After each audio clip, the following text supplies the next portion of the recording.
Triomphe Congo TV est une chaîne d'analyse politique, économique, sociale et culturelle. Congolais de partout, aimez votre chaîne, abonnez-vous, likez et activez la notification. Vous voulez la bonne information?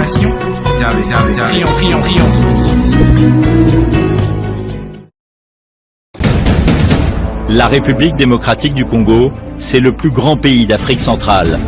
Un territoire équivalent à plus de 4 fois celui de la France métropolitaine. Aimables téléspectateurs de Triomphe Congo Télévision, votre média en ligne, nous sommes très heureux au jour d'aujourd'hui où nous recevons un grand homme, un membre du parti l'Union pour la démocratie et le progrès social, l'UDP sensible, en la personne de l'honorable Dani Kabongo, élu de la circonscription électorale de Lubumbashi, élu du Haut-Katanga. Avec l'honorable sénateur, nous allons parler de plusieurs choses, notamment la situation politique qui sévit aujourd'hui au sein de ces partis présidentiels. Nous allons aussi parler de son séjour dans la capitale qu'il préfère. Avant d'en arriver là, aimables téléspectateurs, je vous demande une seule chose, c'est de vous abonner massivement sur votre chaîne Triomphe Congo TV. Nous sommes dans toutes les plateformes de réseaux sociaux.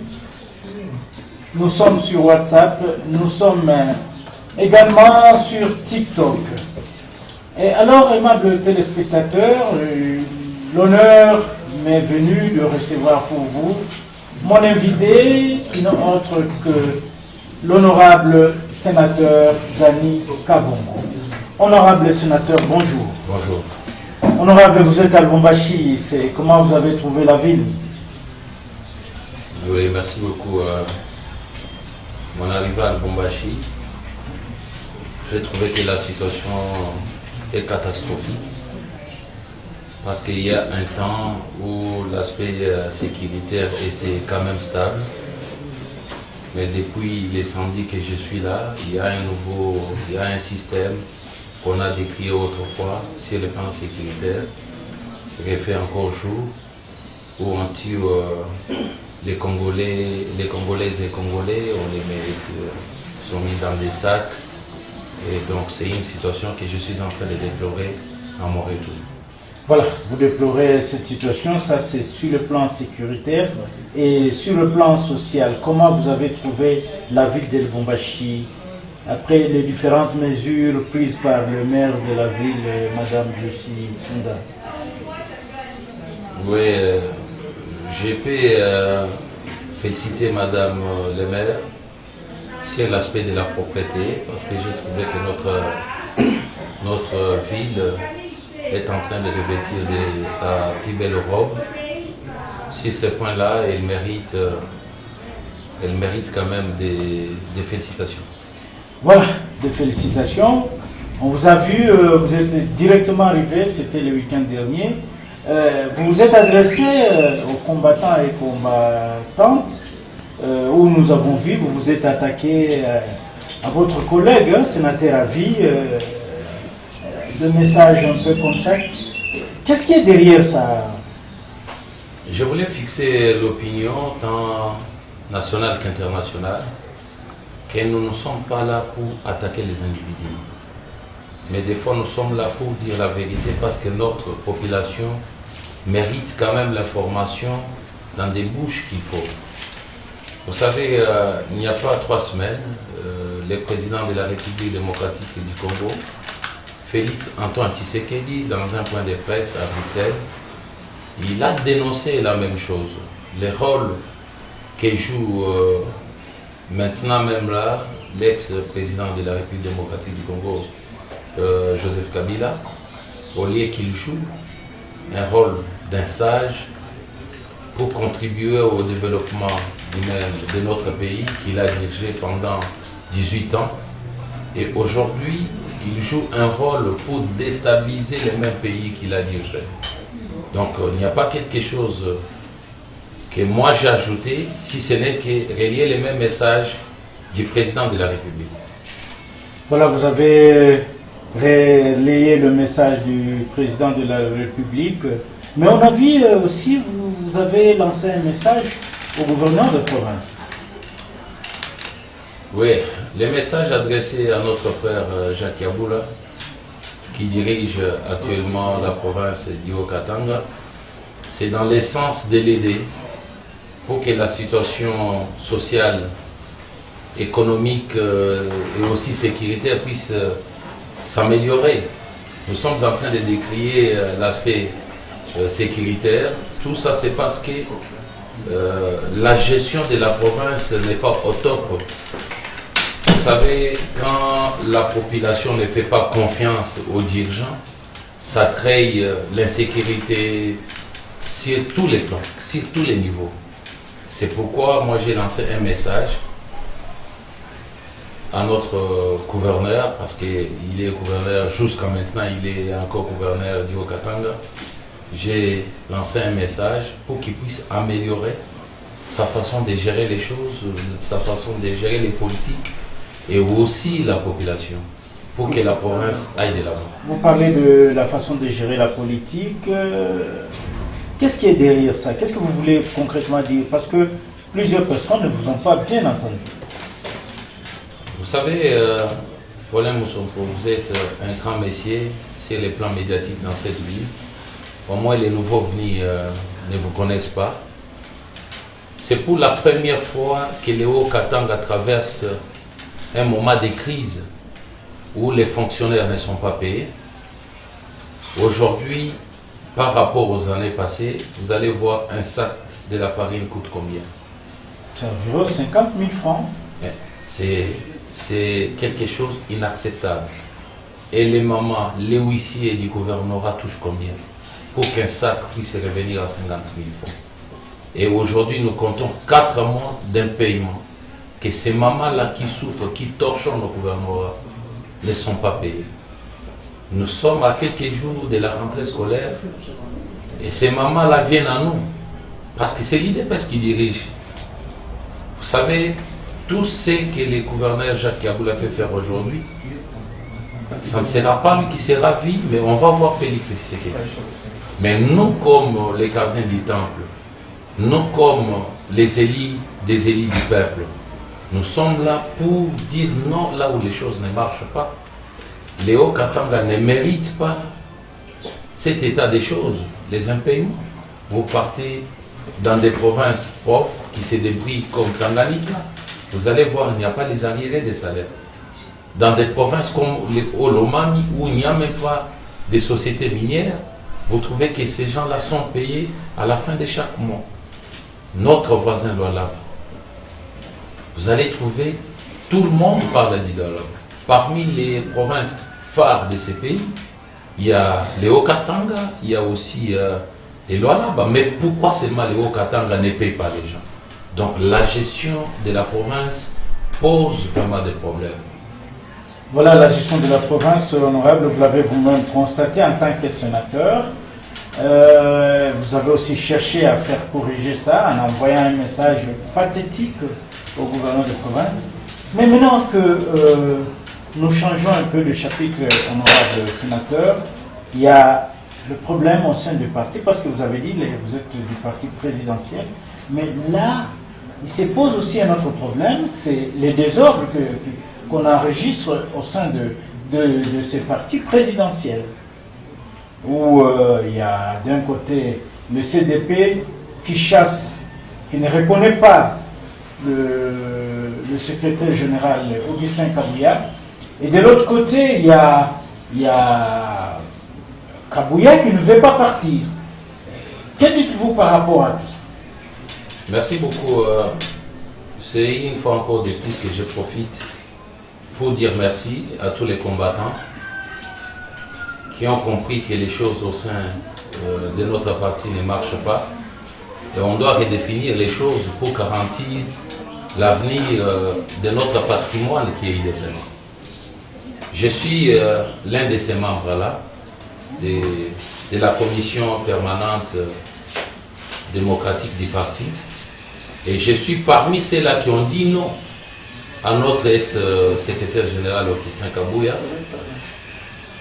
pour qu'il puisse quand même céder sa chaise à une autre personne pour que les partis puissent se revêtir de sa plus belle robe. Parce qu'aujourd'hui, l'IDPS, c'est un parti de masse, nous avons des millions de combattants, mais la gestion est vraiment catastrophique, pour ne pas dire qu'on a plongé les partis en enfer par l'incapacité totale de ceux-là qui sont à la tête de ces partis présentement. C'est pourquoi nous avons dit non. Nous sommes obligés de maintenant de préparer les élections de 2028. Et on ne peut pas préparer les élections de 2028 avec les gens qui vendent les intérêts du parti. Nous sommes au niveau du Haut-Katanga pour parler d'abord de ma propre province. La députée et puis Adalbert Loulou qui se tiraille. Il y a aussi Martin Kazembe qui ne veut pas lâcher.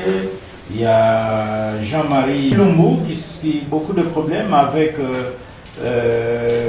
Joël Mutangala. Essayez un peu d'expliquer c'est quoi au juste cette situation. Donc vous ne voulez pas céder, et pourtant vous êtes déjà au niveau du CDP, vous êtes membre du CDP.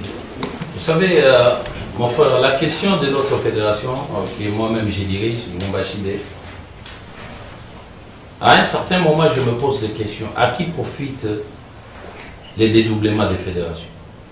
À qui profitent les désordres? Il y a eu un temps, quand, après le départ du président Bruno Tshibam, que je salue de loin, et notre frère Mikobi, la paix régnait au sein de l'IDPS de Lubumbashi. Les gens ont vu tout ce que nous avons produit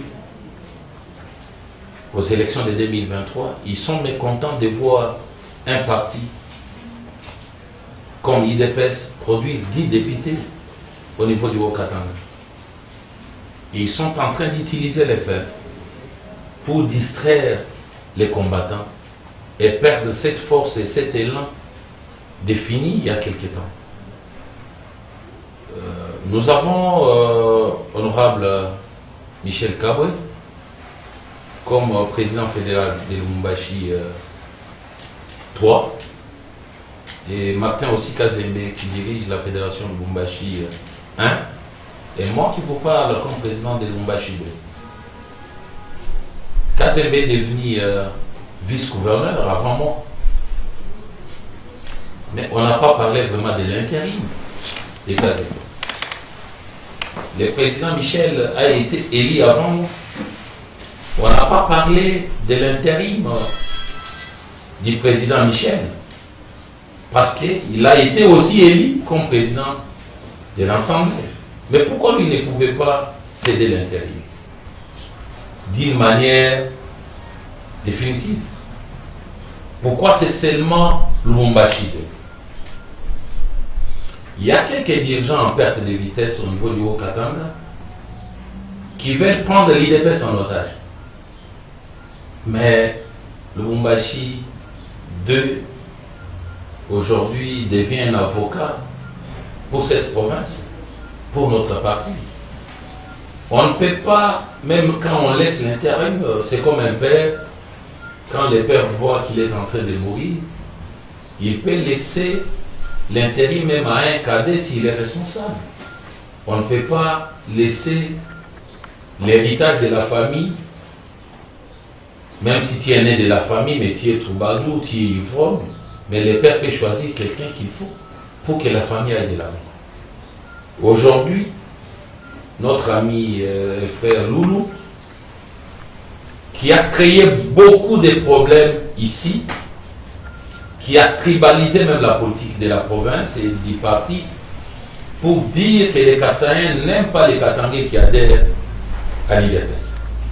Mais Mireille Kilecha, qu'on approche du jour au jour, elle est qui? Elle est Katangaise des pères et des mères. C'est pour vous dire que chez nous, nous parlons de la politique, on ne parle pas des tribus. Mais on donne le pouvoir à une personne qui peut bien gérer la fédération et pour l'intérêt de la fédération. Laisser la fédération Lubumbashi aller de l'avant. qu'ils nous privent les postes comme ils pensent que s'ils nous donnent des postes, Lumbashide sera encore forte qu'avant, qu'ils restent avec leurs postes, mais qu'ils nous laissent un peu la politique au niveau de notre fédération. Donc, comme pour dire, vous soutenez Madame la députée. Mais c'est une femme forte. C'est une femme qui n'accepte pas les intimidations. C'est une femme qui n'accepte pas d'être utilisée. Parce qu'aujourd'hui, tout...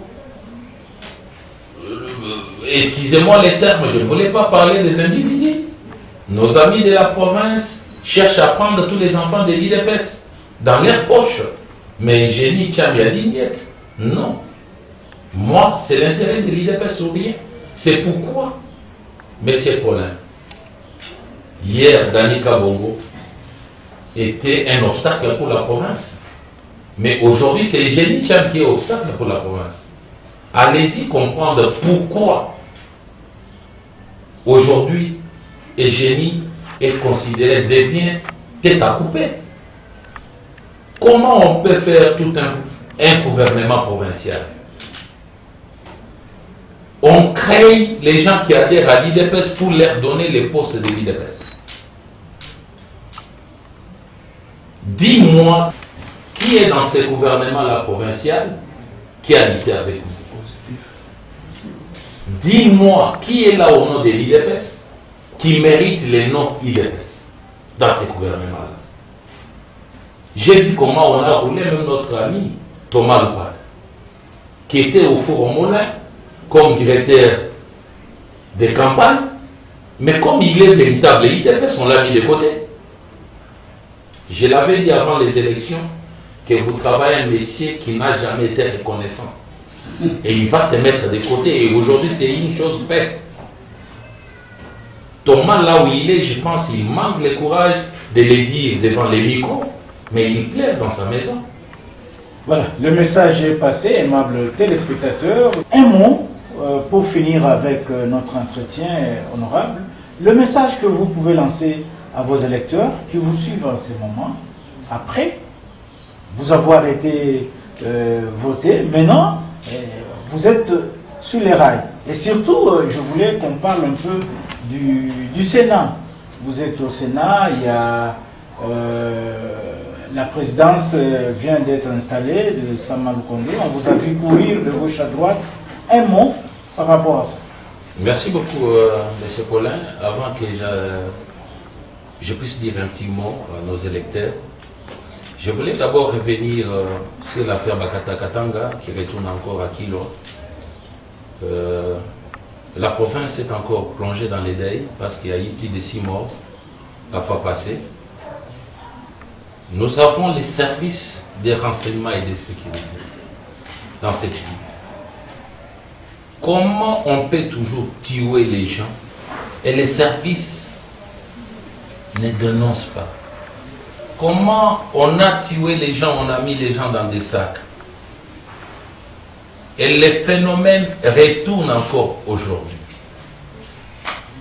Ceux-là qui dirigent la province sont incapables d'arrêter même une personne parmi ceux-là qui sèment la désolation au sein de la population. Là, je vais dire, comme un grand homme avait dit, si les services de renseignement, la gestion, n'arrivent pas à arrêter ces mouvements-là, c'est qu'eux-mêmes sont impliqués. Parce qu'on ne peut pas expliquer. On se réveille, 4 morts au niveau des CEDER. On se réveille, 2 morts au niveau du poids lourd dans des sacs. La province est dirigée ou bien la province n'est pas dirigée? C'est une question. J'ai vu hier le président de l'Assemblée provinciale. J'ai échangé avec lui, qui est aussi limité, parce que ce n'est pas à son niveau, de mettre la police, de mettre les agents des renseignements. Mais il m'a promis qu'au retour parlementaire, il va travailler directement pour que la paix règne. Et il va utiliser que les méthodes pacifiques pour dénoncer. Parce qu'il n'est pas l'exécutif. C'est pourquoi moi je demande, ça c'est le pouvoir de l'IDPS, qu'on donne la province à l'IDPS. Et vous pensez qu'en donnant la province à l'UDPS, il y aura une bonne gestion et une solution? Mais nous avons été enseignés pour ça. Voilà ce qui se passe aujourd'hui à Sakagne, avec la société Sable. Comment une société qui exploite plus de 2000 tonnes chaque jour, et c'est là plus de 6 mois. Mais les gestionnaires de la province considèrent cette société comme une société qui est encore dans un état d'essai. Une société qui ne paye ni taxes de l'État. Et cet argent profite aux individus, qui va dans des poches des individus.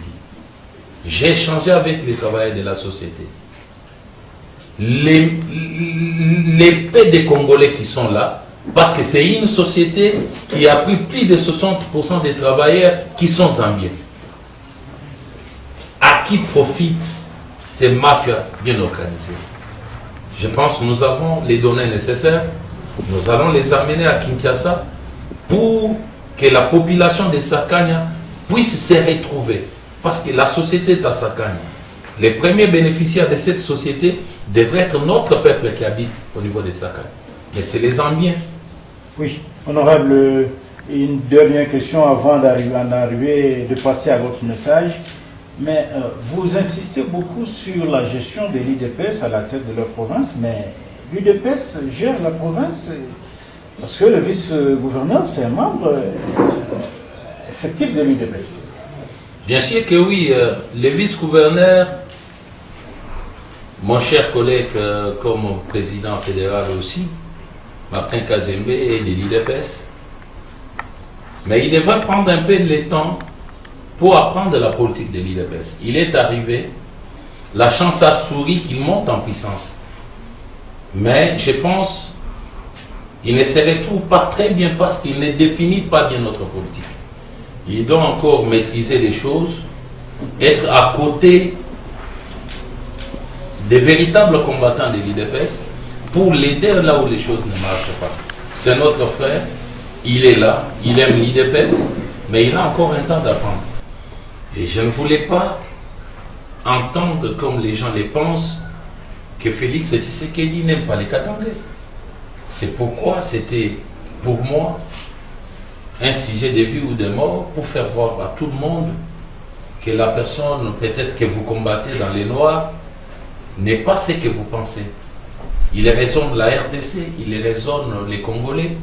Félix Tshisekedi n'a pas un problème de tribu dans tout ce qu'il est en train de faire. Je ne vois pas un Katangais méchant aujourd'hui qui peut s'élever pour combattre Félix Tshisekedi.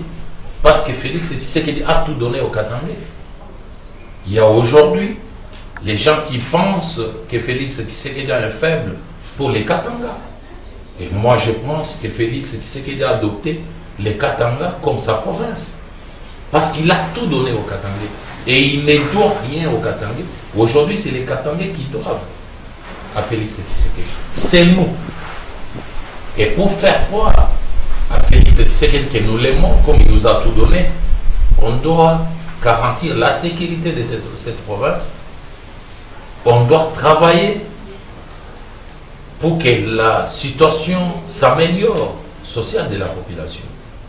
Et chose grave, il y a encore quelques têtes méchantes qui veulent encore bloquer les choses au moment où le président de la République nous a tout donné, nous, les Ogadans.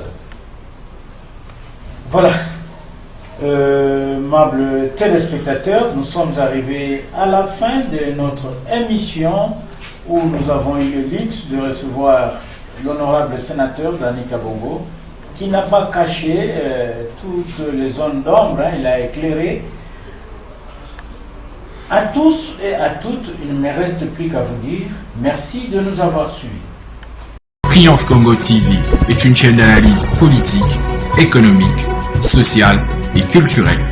Congolais de partout, aimez votre chaîne, abonnez-vous, likez et activez la notification. Vous voulez la bonne information? Triomphe.